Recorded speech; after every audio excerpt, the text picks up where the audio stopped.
جو پوری یہ چیز ہوئی ہم نے دیکھا پارلیمان میں جو ترامیم ہے وہ پاس کرانے میں کامیاب ہو گئے. کیا اب کہہ لیں کہ عدلیہ جو ہے زیر ہو گئی سم ہو پارلیمان کے سامنے جو کوشش تھی؟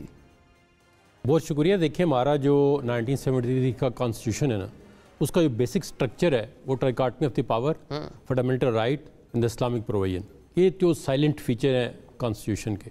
ابھی یہ ہے کہ جو ٹرائکاٹمی آف دی پاور ہے اس میں پہلے بھی اوور لیپنگ ہوتی رہی. ہم نہیں کہتے کہ عدلیہ کی تاریخ بڑی اچھی ہے, عدلیہ نے بالکل کیا ہے جہاں پہ ایگزیکٹو کا کنٹرول تھا اس کو نہیں. لیکن وجہ کیا بنتی ہے؟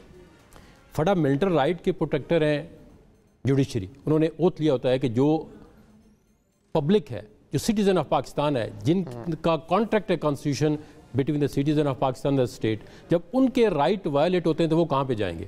وہ جائیں گے عدلیہ کے پاس. وہ رائٹ وائلیٹ کرنے والا کون ہوتا ہے؟ وہ ایگزیکٹو ہوتی ہے, وہ گورنمنٹ آف دا ڈے ہوتی ہے, جو بھی ہوتی ہے.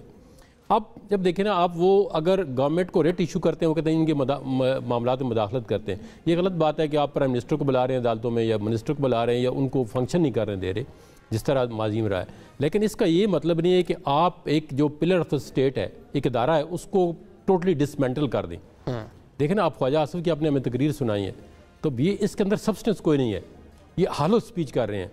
اس کی وجہ یہ ہے نا کہ خواجہ آصف نے سب سے پہلے جسٹس اطہر ملا نے نواز شریف کو ریلیف دیا ہے سب سے پہلے جانے کے لیے. جی باہر گئے 426 اطہر ملا کے ساتھ اتنا پریشر تھا, اس نے سب سے پہلے جوان مردی کا مظاہرہ کیا, اس نے میاں نواز شریف کو ریلیف دیا ہے. لاہور ہائی کورٹ میں ملک شہزاد گیبا, وہ جج ہیں جو آج سپریم کورٹ میں بیٹھے ہوئے, انہوں نے سب سے پہلے شہباز شریف کو ریلیف دیا ہے. یہ لوگ بھول جاتے ہیں, یہ سیاستدان جو ہے نا یہ چڑھتے سورج کی پوجا کرتے ہیں, یہ بھول جاتے ہیں کہ کس نے کس کے ساتھ نیکی کی ہے. دیکھیں اطہر ملا کا سسر جو تھا ذوالفقار علی بھٹو میں, وہ افغانستان میں چلا گیا. اس نے کہا جی اس کی میٹرک کی ڈگری جو ہے وہ جعلی ہے, اس کا ماموں بھی تھا اور سسر بھی تھا اطہر ملا کا. اس پہ اتنے ظلم ڈائے گئے ان کی فیملی پہ. اب جو بندہ صحیح کام کر رہا ہے آپ اس کو کہتے ہیں غلطیاں تو ان سے بھی ہوتی ہیں, یہ نہیں کہ یہ فرشتے ہیں یا آپ سیاستدان فرشتے ہیں. آپ بتائیں نا کہ جتنے بھی پرائم منسٹر ڈسکوالیفائی ہوئے ہیں اس میں پولیٹیشین کا کیا رول رہا ہے؟ کیا پولیٹیشین نے اسٹیبلشمنٹ کو اور جوڈیشری کو کندھا نہیں دیا ہے؟ یہ بتائیں پولیٹیشین جواب دیں اس چیز کا کہ جتنے بھی اب ذوالفقار علی بھٹو کو پھانسی دی ہے تو اس کا بینیفیشری کون تھا, کون سی پارٹی کے اقتدار میں آئی ہے؟ ٹھیک ہے, اب اگر 3 وزیر اعظم کو گھر بھیجا گیا ہے تو اس کی بینیفیشری کون تھے, کون سی پارٹی کے اقتدار میں آئی ہے؟ یہ پولیٹیشین جو ہے نا جب کندھا دیتے ہیں اسٹیبلشمنٹ کو, جوڈیشری کو, ان سے غلط کام کرواتے ہیں, پھر کہتے ہیں جی یہ غلط ہے. پہلے آپ اپنے آپ کو سیدھا کریں. آج کی جو پارلیمنٹ ہے کیا آپ سمجھتے ہیں کہ سوورن پارلیمنٹ ہے؟ Absolutely not. کوئی سوورنٹی ہے پارلیمنٹ کی. پارلیمنٹ کی سوورنٹی تب ہوگی جب ایک ایم این اے کی, ایک لیجسلیچر کی سب سے بڑی رسپیکٹ ہوگی, وہاں سے اس کو کوئی نقاب پوش جو ہے وہ پارلیمنٹ سے نہیں اٹھا سکے گا.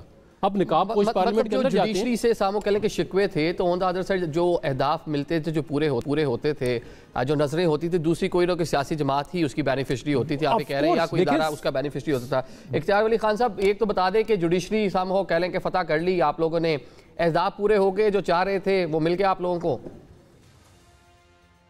بسم اللہ الرحمن الرحیم. بہت شکریہ عادل بھائی. نہیں, بالکل بھی نہیں. ہم نے کسی کو کانکر نہیں کرنا تھا. کانکر کرنے کا تو مقصد ہی نہیں ہے, تو ہمارا کوئی ایم ہی نہیں ہے. ہم تو یہ کہتے ہیں کہ جو جوڈیشری ہے وہ اپنا کام کرے اور آزادی سے کرے, اور صرف انصاف فراہم کرنا ہی ان کا بنیادی کام ہے اور یہی ان کا حق ہے. لیکن وہ تو اپنا کام جو ہے وہ چھوڑ کر وہ تو سیاست میں انڈلج ہو گئے تھے. مجھے آپ بتا سکتے ہیں, جدون بھائی تو میرے بڑے بھائی ہیں, میرے بڑی محبت اور بڑی احترام اور عزت ہے ان کے لیے اپنے دل میں, آج بھی ہے اور کل بھی رہے گی. لیکن مجھے یہ بتائیے کہ پاناما بینچ نے جو کیا تھا, کیا وہ انڈیپینڈنس آف جوڈیشری تھی؟ کیا نواز شریف کو نااہل کرنے کے بعد پاناما کی بجائے اقامہ پر, اور پھر اس کے بعد دیکھا کہ وہ پارٹی کے ٹکٹ تقسیم کر رہے ہیں تو پھر ان کا عہدہ بھی چھین لیا, پڑ گئی تھی ان کے کلیجے میں ٹھنڈک, وہ انڈیپینڈنس آف جوڈیشری تھی. اور پھر ثاقب نثار کی وہ ٹیلی فون کالز کہ نواز شریف کو اور مریم نواز کو اگر ڈسکوالیفائی نہیں کیا گیا تو پھر یہ ہماری 2 سال کی محنت ضائع ہو جائے گی, یہ آزاد عدلیہ تھی. ہم تو یہ کہتے ہیں کہ جج کا کام اپنی آبزرویشنز کی بریکنگ نیوز لگوانا نہیں ہے. وہ یہ کہیں گے وہ جو جسٹس کیوم والی ایک کال تھی اس ٹائم بھی آزاد عدلیہ تھی. مطلب ماضی میں تو عدلیہ کا اگر کوئی جو کردار ہے قابل تعریف نہیں ہے, لیکن جس طرح بھی آپ نے سیاستدانوں کی کچھ کہہ لیں کہ وہ لنکز جو ہے لنک کیا دونوں کو, تو وہ لنک تو آپ کی قیادت کے بھی رہے ہیں. وہ میاں صاحب کی بھی کال جو ہے وہ جسٹس کیوم والی وہ زیر بحث آتی رہتی ہے اکثر.